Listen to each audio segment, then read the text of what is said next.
Hi అండి. Welcome to Ramya మోక్ష vlogs. నా వీడియోను మొదటిసారి చూస్తున్నట్టయితే సబ్స్క్రైబ్ చేసుకోండి. పక్కన ఉన్న బెల్ ఐకాన్ని క్లిక్ చేయండి. ఈరోజు మన వీడియోలో వెనిలా కేక్ ఎలా ప్రిపేర్ చేయాలో చూపిస్తానండి. ఓవెన్ లేకుండానే ఇంట్లోనే ఈజీగా చేసుకోవచ్చండి.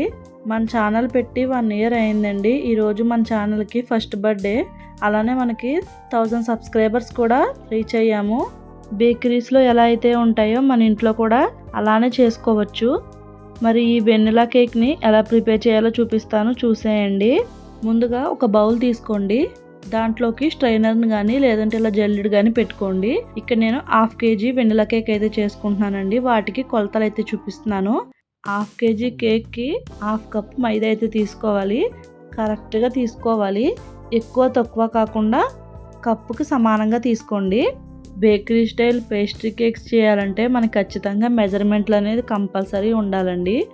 అలానే బేకింగ్ పౌడర్ ఇది 1/2 టీ స్పూన్ అయితే తీసుకుంటున్నాను. 1/2 టీ స్పూను బేకింగ్ సోడా కూడా వేసుకోవాలి. బేకింగ్ సోడా అంటే మన వంట సోడా ఉంటుంది కదా, అదేనండి. ఇప్పుడు వీటిని జల్లించుకోవాలి. మనం కేక్ ఎప్పుడు చేసినా ఈ మైదా పిండిని జల్లించుకోవడం వల్ల మైదా పిండి ఉండలు కట్టకుండా కేక్ అయితే ఫ్లఫీగా వస్తుందండి. ఇప్పుడు ఈ గిన్నెని పక్కన పెట్టేసుకోండి. తర్వాత ఇంకొంచెం పెద్ద బౌల్ అయితే తీసుకోండి. ఇప్పుడు 2 కోడిగుడ్లు తీసుకోండి. 1/2 kg కేక్కి 2 కోడిగుడ్లు అయితే సరిపోతాయి. ఈ 2 కోడిగుడ్లని కొట్టి ఈ బౌల్లో వేసేసుకోండి. ఇప్పుడు నేను చెప్పే క్వాంటిటీస్ అన్నీ పెంచుకుంటే కేజీ కేక్ అయితే వస్తుందండి. ఇప్పుడు ఈ గుడ్లని బీట్ చేసుకోవాలి. మనం ఎంత బాగా బీట్ చేసుకుంటే అంత ఫ్లఫీగా కేక్ అయితే వస్తుందండి. బేకరీ స్టైల్లో మనం చేసినట్టు ఫ్లఫీగా రావాలంటే మనకి ఈ బీటర్ అయితే కంపల్సరీ ఉండాలండి. మిక్సీలో చేస్తే అంత ఫ్లఫీగా అయితే కేక్ రాదు. ఇప్పుడు ఎగ్స్ని ఫస్ట్ 1 పెట్టుకున్నాను, తర్వాత 2, 3 అలా ఒక్కొక్క నెంబర్ని కొంచెం స్పీడ్ పెంచుకుంటూ బీట్ చేసుకోవాలి. ఒక 5 minutes వరకు బాగా బీట్ చేసుకోవాలి. ఎల్లో కలర్లో ఉండే ఎగ్ కాస్త క్రీమ్ కలర్లో రావాలి. తర్వాత మనం ఏ కప్పుతో అయితే మైదా తీసుకున్నామో అదే కప్పు అంటే 1/2 కప్పు పంచదార పౌడర్ అయితే తీసుకుంటున్నాను. పంచదార డైరెక్ట్గా వేస్తే మనకు కరగడానికి చాలా టైం పడుతుందండి. అందుకని పౌడర్ చేసి వేసుకోవాలి. 1/2 కప్పు షుగర్ని ఒకసారి వేసుకోకుండా కొంచెంగా వేసుకోండి. ఎందుకంటే ఒకసారి వేస్తే మన మీదకే చిందేస్తుంది. కొంచెం వేసుకుంటూ బ్లెండ్ చేసుకుంటూ ఉండాలి. ఈ గుడ్లలో పంచదార పొడి మొత్తం కలిసిపోవాలి, అంతవరకు కలుపుకోండి. ఇలా బీట్ చేసుకున్న తర్వాత దీంట్లోకి ఎసెన్స్ అయితే వేసుకోవాలి. ఇక్కడ నేను వెనిలా ఎసెన్స్ వేసుకుంటున్నాను. మీరు ఏ ఫ్లేవర్ కేక్ చేసుకుంటే ఆ ఫ్లేవర్ ఎసెన్స్ అనేది వేసుకోవాలి. ఇక్కడ నేను 1 టీ స్పూను వెనిలా ఎసెన్స్ అయితే వేసుకుంటున్నాను. 1 kg కేక్కి 1/2 కప్పు నూనె అయితే వేసుకుంటామండి. మనం 1/2 kg కేక్ చేసుకుంటున్నాం కాబట్టి 1/2 కప్పులో సగం నూనె అయితే వేసుకోండి. సన్ఫ్లవర్ ఆయిల్ అయితే యూజ్ చేస్తున్నానండి. పల్లి నూనె లాంటివి వాడితే కేక్ కూడా పల్లి నూనె స్మెల్ వస్తుంది, అవి వాడద్దు. అవి కూడా బాగా కలిసిపోయేంత వరకు బీట్ చేసుకోవాలి. ఇలా మొత్తం అంతా మిక్స్ అయిన తర్వాత మనం ఇందాక పక్కన పెట్టుకున్నాం కదా మైదాని జల్లించుకుని, దాన్ని అయితే కొంచెంగా వేసుకోండి. ఇప్పటి వరకు మనం బీటర్తోనే బీట్ చేసుకున్నాం కదా, ఇప్పటి నుంచి మీరు కావాలంటే స్పాచులా తోటి చేత్తోనే కట్ అండ్ ఫోల్డ్ మెథడ్లో కలుపుకోవచ్చు. నేనైతే బీటర్తోనే కలుపుకుంటున్నాను. మనం ఇప్పటి వరకు ఎంత స్పీడ్ పెట్టుకున్నా పర్వాలేదు, కానీ ఈ మైదా వేసిన తర్వాత 1 స్పీడ్లోనే పెట్టుకుని మెల్లిగా చేసుకోవాలి. ఎక్కువ స్పీడ్ పెట్టి చేసేస్తే కేకులో ఎయిర్ అంతా పోయి ఫ్లఫీగా పొంగదండి. మధ్యలో ఒకసారి ఆపుకుని మైదాని మళ్ళీ ఒకసారి స్పాచులతో కానీ స్పూన్తో కానీ కలుపుకోండి. ఎందుకంటే పక్కన అది ఉండిపోతుంది కదా, అంతా ఈవెన్గా ఉండేలాగా కలుపుకోవాలి. ఒకసారి మైదా వేసాక ఎక్కువసేపు బీట్ చేయకూడదండి, అంతా కలిస్తే సరిపోతుంది. దీన్ని తీసి పక్కన పెట్టుకోండి. ఇప్పుడు మనం దేంట్లో అయితే బేక్ చేస్తున్నామో ఆ గిన్నెని తీసుకోండి. నేనైతే ఇంట్లోనే నార్మల్గా చిన్న గిన్నె తీసుకుని చేసేసుకుంటున్నాను. మీ దగ్గర కేక్ మౌల్డ్స్ ఉంటే వాటిలోనే వేసుకోండి. దానికి ఫస్ట్ ఆయిల్ రాసుకోండి చుట్టూ. మీ దగ్గర బటర్ పేపర్ ఉంటే బటర్ పేపర్ కూడా వేసుకోవచ్చు. దానిపైన మైదా వేసుకుని గిన్నె మొత్తం డస్ట్ చేసుకోండి. ఇప్పుడు గిన్నె ఇలా రెడీ చేసుకున్న తర్వాత దీంట్లోకి మనం రెడీ చేసుకున్న మైదా బ్యాటర్ని అయితే వేసుకోవాలి. ఇలా వేసిన తర్వాత 2-3 సార్లు ట్యాప్ చేయండి. మధ్యలో ఏమైనా ఎయిర్ బబుల్స్ ఉంటే పోతాయి. ఇప్పుడు ఒక దళసరి గిన్నె తీసుకోవాలి. పెద్ద గిన్నె అయితే తీసుకుంటున్నాను నేను. మీరు కావాలంటే కుక్కర్లో కూడా చేసుకోవచ్చు. దాన్ని 10 minutes సిమ్లో పెట్టి ఫ్రీ హీట్ చేసుకోండి. 10 minutes తర్వాత మూత తీసి దాంట్లో స్టాండ్ అయితే పెట్టుకుని మన మైదా బ్యాటర్ని అయితే పెట్టేసుకోవాలి. దానిపైన మూత పెట్టి 30 minutes అయితే బేక్ చేసుకోవాలి. నాకైతే 25 minutesలోనే బేక్ అయిపోయిందండి. మనకి బేక్ అయింది లేనిది ఎలా తెలుస్తుందంటే ఒక టూత్ పిన్ కానీ లేదంటే ఒక చిన్న నైఫ్ కానీ తీసుకుని ఇలా పొడిచి చూసుకోండి. అతుక్కుంటే ఇంకొంచెం సేపు ఉంచుకోండి. క్లియర్గా వస్తే తీసి బయట పెట్టేసుకోండి. దాంట్లోనే వదిలేస్తే మళ్ళీ ఆ హీట్కి కేక్ ఇంకా హార్డ్గా అయిపోతుంది. ఇప్పుడు ఇది పూర్తిగా చల్లారేంత వరకు పక్కన పెట్టేసుకోండి. వేడి మీదే తీస్తే కేక్ విరిగిపోతుంది. ఇలా పూర్తిగా చల్లారిపోయిన తర్వాత నైఫ్ తీసుకుని ఇలా చుట్టూ స్క్రాప్ చేసుకోండి.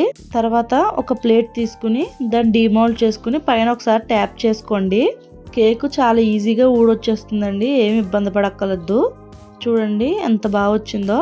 6 ఇంచెస్ గిన్నెలో బేక్ చేసుకుంటే మనకి ఇంకా పర్ఫెక్ట్గా ఉంటుంది. నేను నార్మల్గా ఇంట్లో వాటితోనే చేశాను కాబట్టి కొంచెం హైట్ తక్కువగా ఉంది.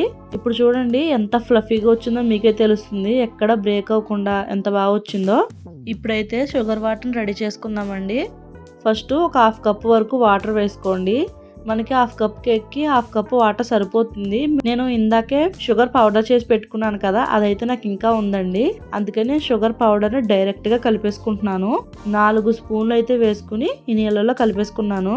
షుగర్ వేసుకునే వాళ్ళైతే మీ తీపి తగినట్టుగా 2 కానీ 3 కానీ స్పూన్లు పంచదార వేసుకుని స్టవ్ మీద పంచదార కరగనిచ్చి పక్కన పెట్టేసుకోండి.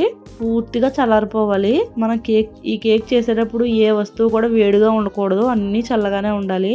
ఇప్పుడు విప్పింగ్ క్రీమ్ చేసుకోవడానికి ఈ బౌల్ అయితే తీసుకున్నానండి. ఇలాంటివన్నీ ఫ్రిడ్జ్లో పెట్టేసుకోవాలి. నేను డీప్లో పెట్టుకుని చల్లగా అయిన తర్వాత తీసుకొచ్చుకున్నాను. ఇక్కడ నేను విప్పింగ్ క్రీము ట్రోపోలేట్ అయితే వాడుతున్నానండి. ఇదైతే కేజీ ప్యాకెట్. మరీ గడ్డలా ఉంటే మీరు చేసే ముందు కొంచెం సేపు బయట పెట్టుకోండి. 1/2 కేజీ కేక్ చేసుకుంటున్నాం కాబట్టి మనకి విప్పింగ్ క్రీము 1 కప్ అయితే వేసుకోవాలండి. అప్పుడైతే మనకు కరెక్ట్గా సరిపోతుంది. నేను బేసిక్గా తీసుకుంటున్నాను అంతే. ఇంకా పైన ఎక్కువ క్రీమ్ కావాలి లేదంటే మనకి ఎక్కువ డిజైన్స్ అవి ఉంటే దానికి ఇంకా ఎక్స్ట్రా క్రీమ్ అయితే పడుతుందండి. ఇదైతే మనకి డీప్లోనే ఉండాలండి. మీరు చేసుకునేటప్పుడు 1 గంట ముందే తీసి బయట పెట్టుకోండి. ఈ క్రీమ్ని మళ్ళీ డీప్లోనే పెట్టుకుని తర్వాత వాడుకోవచ్చు. ఈ విప్పింగ్ క్రీమ్లో ఆల్రెడీ స్వీట్ ఉంటుందండి. దీంట్లో ఎక్స్ట్రా స్వీట్ కానీ ఎసెన్స్ కానీ ఏం యాడ్ చేయనవసరం లేదు. విప్పింగ్ క్రీమ్ చేయడానికి మాత్రం కంపల్సరీ బీటర్ అయితే ఉండాలండి. మిక్సీలో అస్సలు అవ్వదు. ఈ విప్పింగ్ క్రీమ్ చేసుకోవడానికి చల్లగా ఉండాలండి. ఇప్పుడు మనం ఒక్కొక్క నిమిషానికి ఒక్కొక్క స్పీడ్ పెంచుకుంటూ 5 మినిట్స్లో ఈ విప్పింగ్ క్రీమ్ అయితే పూర్తి చేసేసుకోవాలి. కొంచెం స్పీడ్ అయితే పెంచుకుంటూ వెళ్ళాలండి. ఒకసారి ఎక్కువ స్పీడ్ పెట్టుకోకూడదు. ఇలా నేను 3 స్పీడ్లో చేసుకున్న 3 మినిట్స్కి ఇక్కడ నాకు సాఫ్ట్ పీక్స్ అయితే వచ్చాయండి. సాఫ్ట్ పీక్స్ అంటే మనం ఇలా తీసినప్పుడు అది ఇలా కిందకి పడాలన్నమాట. ఈ స్టేజ్లో ఒకసారి స్పాచులా తీసుకుని అంతా ఒకసారి కలుపుకోండి. ఎక్కడైనా సరిగ్గా కలవకపోతే ఇలా ఒకసారి కలుపుకుంటే మనకి అంతా బాగా కలుస్తుంది. ఇప్పుడు మళ్ళీ బీట్ చేసుకోవాలి. నాకైతే 5 ఆప్షన్ వరకు ఉన్నాయండి. అలా ఒక్కొక్క మినిట్కి 5 స్పీడ్ పెట్టుకుంటూ 5 మినిట్స్ చేసుకునేసరికి నాకైతే విప్పింగ్ క్రీమ్ అయితే రెడీ అయిపోయిందండి. ఈ విప్పింగ్ క్రీమ్ మనకి అయింది లేనిది ఎలా తెలుస్తుందంటే మనం ఇది తీసేసి ఇలా పైకి పెట్టినా సరే మనకి కిందకి పడకూడదండి. విప్పింగ్ క్రీము స్టిఫ్గా అలా ఉండాలి. అప్పుడు మనకి విప్పింగ్ క్రీమ్ రెడీ అయినట్టు. బౌల్ తిప్పి గట్టిగా ఊపినా సరే కింద పడకూడదు. అప్పుడు మనకు కరెక్ట్గా విప్పింగ్ క్రీమ్ అయితే రెడీ అయినట్టు. ఇప్పుడు మనం కేక్ కట్ చేసుకుని ఇవన్నీ చేసుకునే టైంకి లేట్ అవుతుంది అనుకుంటే కనుక దీన్ని మూత పెట్టి మళ్ళీ ఫ్రిడ్జ్లో పెట్టేసుకోండి. బయటే ఉంటే అసలు సమ్మర్ కదా కరిగిపోతుంది. ఇప్పుడు మన కేక్ పూర్తిగా చల్లారిపోయింది. ఇప్పుడు ఈ కేక్ని తీసుకుని జాగ్రత్తగా కట్ చేసుకోవాలి. నేనైతే ఇక్కడ 3 పీసెస్గా అయితే కట్ చేసుకుంటున్నాను. ఒకవేళ మీకు కట్ చేయడం కష్టం అనిపిస్తే కనుక 2 పీసులుగానే కట్ చేసుకోండి. చెయ్యి సపోర్ట్ తీసుకుంటూ జాగ్రత్తగా కట్ చేసుకోవాలి. మధ్యలో చిన్న ముక్కలు విరిగిపోయినా ఏం కాదండి. మనం ఐసింగ్ చేసేటప్పుడు కవర్ చేసేసుకోవచ్చు. ఫస్ట్ చిన్న లేయర్ అయితే తీసుకున్నాను. అలానే సెకండ్ ఇంకొక లేయర్ కూడా సేమ్ ఇలానే కట్ చేసుకోవాలి. ఇలా 3 లేయర్ కింద తీసుకుంటే మన కేక్ బాగా వస్తుంది పెద్దగా. ఇప్పుడు ఒక ప్లేట్ తీసుకుంటున్నాను. నేనైతే ఇంట్లోనే చేసుకుంటున్నాను కాబట్టి నార్మల్గా ప్లేట్లోనే చేసేసుకుంటున్నాను. మనకి ఏదైతే బాగా కట్ అయింది అనిపిస్తుందో కేకు అది పైన వచ్చేలాగా పెట్టుకోవాలి. బాగోలేనివి కింద అయితే పెట్టేసుకోవాలండి. ఇప్పుడు కొంచెం విప్పింగ్ క్రీమ్ తీసుకుని కొంచెం ప్లేట్కి రాసుకోండి. దానిపైన కేక్ అయితే పెట్టుకోవాలి. ఇలా చేయడం వల్ల మన కేక్ అటు ఇటు కదిలిపోకుండా మధ్యలోనే కరెక్ట్గా ఉంటుంది. మనం ముందుగా చేసుకున్న షుగర్ వాటర్ అయితే ఉన్నాయి కదండి, వాటిని అయితే కేక్ పైన వేసుకోవాలి. కేకు పీల్చుకునేంత వేసుకోవాలండి. మరీ ఎక్కువ వాటర్ ఎక్కువైపోయినా సరే కారిపోతాయి. కరెక్ట్గా మనకి కేక్ తడిస్తే చాలు. ఇలా కాస్త చేతికి తడి తగిలితే చాలు. ఇప్పుడు దానిపైన మనం చేసుకున్న విప్పింగ్ క్రీమ్ అయితే పెట్టుకుని మొత్తం అంతా స్ప్రెడ్ చేసుకోవాలి. నా దగ్గర అయితే ఈ ప్యాలెట్ నైఫ్ ఉంది కాబట్టి దీంతో చేసుకుంటున్నాను. ఒకవేళ మీ దగ్గర ఇలాంటివి లేకపోతే కనుక మన దగ్గర స్కేల్స్ అవి ఉంటాయి కదా, స్టీల్ లాంటివి, దాంతో చేసుకోవచ్చు. ఇలా కేక్ మొత్తం వచ్చేలాగా మనం ఈ క్రీమ్ని అయితే అప్లై చేసుకోవాలి. మనకు కావాలంటే ఇంకొంచెం ఎక్కువ వేసుకోండి. మా ఇంట్లో క్రీము తక్కువ తింటారు, అందుకని వీలైనంత తక్కువగా క్రీమ్ అయితే రాసుకుంటున్నాను నేను. ఇలా మొత్తం క్రీమ్ రాసేసుకున్న తర్వాత ఇంకొక పీస్ అయితే పెట్టుకోవాలి. పైన అయితే ఒకటి చిన్న పీస్ అయితే వచ్చింది కదండి, దాన్ని అయితే పెట్టేసుకుంటున్నాను మధ్యలో. దానిపైన కూడా సేమ్ అలానే ఈ షుగర్ వాటర్ అయితే వేసుకోవాలి. దానిపైన మళ్ళీ విప్పింగ్ క్రీమ్ వేసుకుని సేమ్ ఇందాకట్లానే మొత్తం అంతా అప్లై చేసుకోవాలి. మధ్యలోనే పెట్టేసి చివరి వదిలేకండి, చివరి వరకు నీట్గా పెట్టుకోండి. ఇప్పుడు దీనిపైన ఒక లేయర్ అయితే మంచిగా కరెక్ట్గా వచ్చింది కదా, దాన్ని అయితే పైన పెట్టుకుంటున్నాను. దీనిపైన కూడా సేమ్ అలానే మనం ఈ షుగర్ వాటర్ని అయితే వేసేసుకోవాలి. లేయర్ మొత్తం తడుపుకోవాలి. నేను తీసుకున్న 1/2 కప్పు వాటర్ మొత్తం వేసేసుకున్నాను. దీనిపైన కూడా మళ్ళీ క్రీమ్ వేసుకుని మొత్తం అంతా రాసేసుకోవాలి. కేక్స్ ఎవరికి ఫస్ట్లోనే అంత ఈజీగా రావండి, ప్రాక్టీస్ చేస్తూ ఉంటే వస్తాయి. మనకి ఇలా చేస్తూ ఉంటే మనకు అలవాటు అవుతుంది చేయటం. అలానే కొంచెం క్రీమ్ తీసుకుని పక్కన కూడా రాసుకోండి. పక్కన కూడా మనకి గ్యాప్ ఏమి లేకుండా క్రీమ్ అంతా పెట్టుకోవాలి. ఇలా బ్రెడ్ ఏమి కనబడకుండా మనకు వీలైనంత క్రీమ్ రాసుకోండి. ఇలా ఫస్ట్ టైం చేసే వాళ్ళకి క్రీమ్ అయితే సరిపోదండి, మీరు క్రీమ్ 1 కప్ కంటే ఇంకా ఎక్కువ వేసుకోండి ఒకవేళ మీకు రావట్లేదు అనుకుంటే. ఇప్పుడు చుట్టూ కేక్ అంతా ఇలా రాసేసుకున్న తర్వాత ఫ్రిడ్జ్లో ఒక 2-3 గంటలు పెట్టుకోండి. అంటే 1 గంటన కనీసం పెట్టుకోండి. ఇలా పెట్టడం వల్ల కొంచెం సేపు బాగా సెట్ అవుతుంది కేకు బయటకు తీసిన తర్వాత మళ్ళీ ఒకసారి నీట్గా క్రీమ్ పెట్టి ఫినిషింగ్ ఇచ్చుకోవాలి. దాన్ని స్ట్రైట్గా చేసుకోవడం కోసం నేను వీటిని అయితే యూజ్ చేసుకుంటున్నాను. మీ దగ్గర ఇది లేకపోతే కనుక కార్డులు ఉంటాయి కదా, మనకి ఏదైనా పనికిరాని ఏటీఎం కార్డ్స్ ఇలాంటి కార్డ్స్ ఉంటాయి కదా ఏమన్నా, వాటితో కూడా ఇలా చేసుకోవచ్చు. ఇలానే పైన కూడా ఈక్వల్గా వచ్చేలాగా చేసుకుంటున్నాను. ఇలా మొత్తం కేక్ని అయితే రెడీ చేసేసుకోవాలి. ఇలా బయట నుంచి లోపలికి అంటూ ఉంటే కొంచెం కేక్ షేప్ అనేది కొంచెం బాగా వస్తుంది. ఇలా మనకి బయట కేక్ అయితే కనబడకుండా చుట్టూ ఈ క్రీమ్ తోటి కేక్ని అయితే రెడీ చేసుకోవాలి. ఇలా అయితే రెడీ చేసుకున్నానండి. ఇప్పుడు ఇలా రెడీ అయిపోయిన కేక్ని మనకు నచ్చినట్టుగా మనం డెకరేట్ చేసుకోవడమే. మీ దగ్గర నాజిల్స్ లేకపోతే దీనిపైన స్ప్రింక్లర్స్ కానీ టూటీ ఫ్రూటీలు కానీ ఏమన్నా ఉంటే వేసుకుని డెకరేట్ చేసుకోవచ్చు.